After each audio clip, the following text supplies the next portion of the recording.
વાત કરીએ સૌથી પહેલા જે હવામાન વિભાગની આગાહી છે તે અનુસાર રેનકોટ પહેરીને ગરબા રમવા માટે તૈયાર રહેવું પડશે ખેલૈયાઓએ। રાજ્યમાં આગામી 7 દિવસ વરસાદની આગાહી કરવામાં આવી છે। નવરાત્રી પહેલા જ રાજ્યમાં વરસાદી માહોલ જામ્યો છે। 24 સપ્ટેમ્બર સુધી ભારે વરસાદની આગાહી કરવામાં આવી છે। તો મધ્ય ગુજરાતમાં 3 દિવસ ગાજવીજ સાથે વરસાદની આગાહી કરવામાં આવી। સુરત અને ભરૂચમાં પણ આજે ભારે વરસાદની આગાહી છે।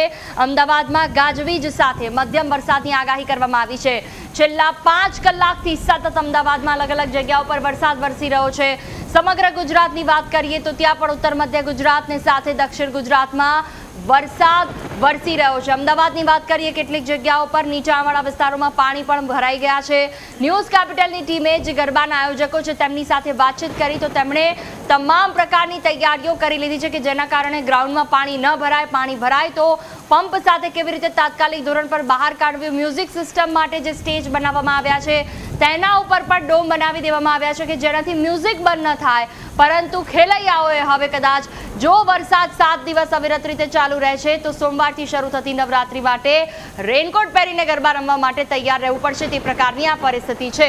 7 દિવસ સુધી વરસાદની આગાહી કરવામાં આવી છે। નવરાત્રી પહેલા જ રાજ્યમાં વરસાદી માહોલ।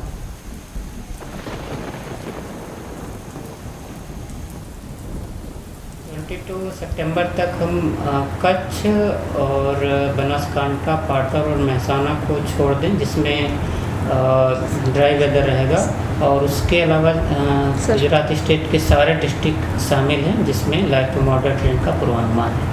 आने वाले 7 दिनों के लिए जो गुजरात स्टेट के लिए फोरकास्ट है उसमें लाइट टू मॉडरेट रेन का पूर्वानुमान है गुजरात रीजन और सौराष्ट्र रीजन के लिए। अहमदाबाद के लिए आज के लिए लाइट टू मॉडरेट रेन और साथ में थंडरस्टॉर्म की वार्निंग है और आने वाले 5 दिनों के लिए लाइट टू मॉडरेट रेन का पूर्वानुमान है अहमदाबाद और गांधीनगर के लिए।